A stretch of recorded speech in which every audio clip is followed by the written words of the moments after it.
우리 모두에게는 중2병이 있었을 것입니다. 저 같은 경우에는 초등학교 저학년 때 왔었어요. 친구가 없던 저는 어릴 때부터 책을 많이 읽었었고 약간 병신 같은 생각을 갖게 되었죠. 내 또래에 비해서 내가 너무 우월해서 쟤네들이랑 나는 수준이 안 맞는 거구나. 중2병이 심하게 도졌을 때 자연스럽게 끌리게 된 사상이 있습니다. 약간 이름도 간지나죠? 염세주의. 염세주의적으로 세상을 보는 수많은 예술가들, 신해철, 스탠리 큐브릭, 다자이 오사무 등을 접하며 세상의 모든 것을 혐오하는 스스로에 도취되곤 합니다. 하지만 중2병이 도진 사람을 보고 염세주의자라고 하는 사람은 없죠. 왜냐하면 중2병이란 것은 근본적으로 뒤틀린 자기애의 표현이기 때문이에요. 마치 어린 시절에 제가 남들보다 우월해서 남들을 낮잡아왔던 것처럼 세상을 까내리는 대부분의 이유는 그것에 대항하는 스스로를 칭송하기 위해서입니다. 쉽게 말해서 남들은 다 쓰레기지만 나는 그렇지 않다가 중요한 것이죠. 오늘은 이런 자칭 염세주의자들에게 특효약이라고 부르기엔 애매하고 오히려 병균에 가까운 만화를 소개해드리겠습니다. 왜냐고요? 한번 알아 누워봐야 정신을 좀 차리거든요. 페이스북, 인스타그램에서 연재하고 있는 혐규 만화입니다. 혐규 만화의 작화는 척화도 대충입니다만 제가 소개드린 작품 중에 작화가 훌륭한 만화가 오히려 더 적었죠. 이 만화의 핵심은 어차피 메시지니까 대충 감안하고 보시길 바랍니다. 혐규 만화의 핵심은 위로입니다. 사람들을 위로해주는 만화냐고요? 아니요, 니들이 자신을 치장하고 변명하는 말들이 끼케야 자위 수준에 지나지 않는다고 하는 만화죠. 특히 작금의 출판업계를 비우는 만화기도 해요. 2000년대 후반부터 2010년대 중반까지 우리는 수많은 자기개발서의 시대에 살았어요. 존나 말도 안 되는 시크릿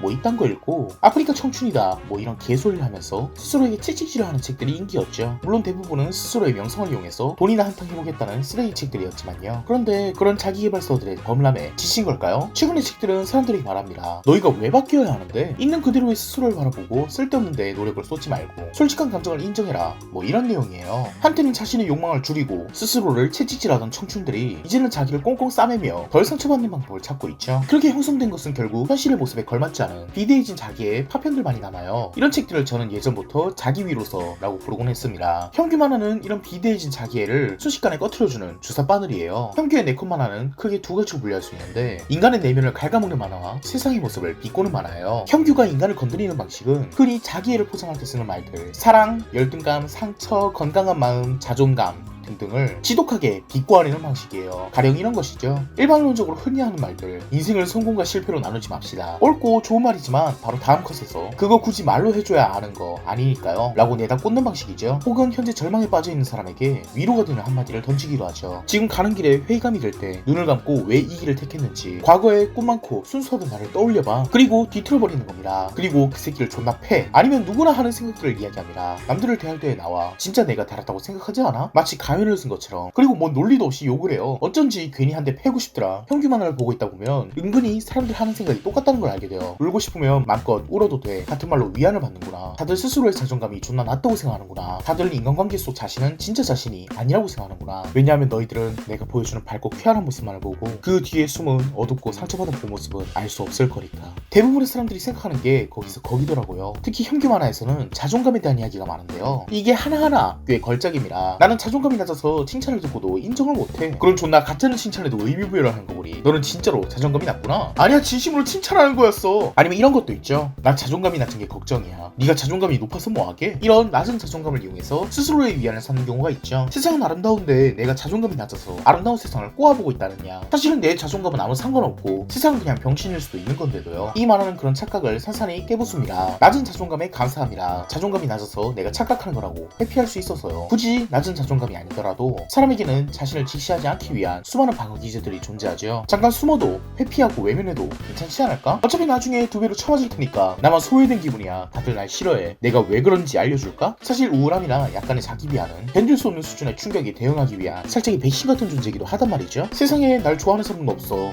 는 그래도 나를 사랑하는 몇몇 사람들을 되새기기 위한 말이지 왜 나를 안 좋아할까?를 심도 깊게 생각하기 위한 게 아니란 말이에요. 작금의 자기 위로서를 보다 보면 사람들이 전부 우울증에 미쳐버렸나 싶을 때가 있어요. 저도 조울증을 꽤 오래 앓고 있긴 하지만 약간 우울증이란 것이 패션처럼 느껴진단 말이에요. 모든 자신에 대한 공격과 위기감을 우울증으로 퉁쳐버리려는 시도로 보여요. 사회적 기능을 제대로 하지 못하는 개인들이 스스로의 문제를 병리해서 찾아내려고 하는 시도처럼요. 혐규 만화는 우울함 혹은 낮은 자존감 같은 문제를 직시하지 않기 위한 방어 기제로 쓰이는 말들을 철저히 비웃고 조리돌림하는 데 강점이 있습니다. 우울함은 극복하고 아름다운 무언가를 찾기 위한 것이 아니라 그냥 그 상태로 서서히 썩어가는 것이란 만화. 자존감이 낮은 것은 실제로 아름다운 우리가 아름답지 못한 존재라고 착각 착각하는 것이 아니라 그냥 조병신이란 말을 돌려 말하는 것이라는 만화. 심리적 불안이나 우울 같은 나쁜 것을 빙자해서 아름다워질 미래의 스스로를 시장하는데 쓰지 말라는 이야기입니다. 오히려 자신만만하게 보여주고 있는 거죠. 진짜 세상과 스스로를 비관하는 것은 이런 거다. 또 다른 혐규의 면모로 보죠. 세상의 모습을 최대한 비꼬는 만화입니다. 대부분은 인간의 심리나 애착관계에서 그 답을 찾죠. 미니멀리즘이라는 것이 유행하는 이유는 애착관계가 제대로 형성되지 않은 사람들이 물건들과의 관계도 맺기 힘들어해서 문제를 회피하기 위해 모두 버려버리는 것이다. 와 같이 빈정거리는 것을 목적으로 하거나 자살 유발 정보를 처벌하겠다는 얘기를 피지배층이 자살을 계급투쟁의 도구로 쓸까봐 지배층의 기반을 지키기 위한 방법으로 곡해하고, 남의 눈치를 보지 말라는 아름다운 이야기는 구조를 벗어나 존재하는 개인이라는 환상에 빠져서 구조를 바라보는 것에 방해를 받게 되고 결국 치즈에 종속된 무기력한 개인이 되게 만드는 일종의 억압책이라고 비꼬고 다니죠. 혐규의 만화는 물론 진리는 아니지만 웬만한 염세주의자들도 건드리지 않는 자기의 자살 혹은 사랑 같은 것들을 파괴하고 해체하는 전위적인 시도예요. 사회의 절대 선처럼 보이는 것 혹은 인간 최후의 방어 기제를 의도적으로 잔인하게 조롱하기 때문에 혐규 만화는 상당히 거부감이 들기 마련이지만, 그런 것들마저 낯설게 보려고 하는 사람들에게는 색다른 시선을 제시하는 만화일 겁니다. 혐규 만화랑 카광이 비슷하다고 평하는 사람도 있는데 제가 보기에는 전혀 달라요. 혐규 만화는 인간의 최후 저지선을 조롱하는 만화예요. 이 부분은 우리 스스로가 직접 비판하고 있으니 타인이 건드리지 말아줬으면 하는 부분들요. 어떻게 보면 인류 보편을 조롱하고 있는 거죠. 하지만 카광은 철저히 약자나 소외된 사람들을 건드려요. 약자에게 선함이란 프레임을 씌우지 말자는 의도지만 반론할 수 없는 약자들이란 괴롭히는 비겁한 의도의 만화로 보이기도 하죠. 물론 그런 만화도 필요하다고 생각하긴 하지만 혐규 만화가 좀 더 어둡고 기분 나쁘면서 역설적으로 보편적이고 공감대가 넓어요. 여러분 마음속에 방어 기제를 뚫는 자칭 염세주의자를 조롱하는 염세주의 혐규 만화를 소개하는 영상이었습니다. 혐규 만화가 마음에 드셨다면 혐규의 페이스북, 인스타 주소를 댓글로 달아놓았으니 찾아가서 팔로우해주시면 좋을 것 같네요. 끝까지 봐주셔서 감사합니다.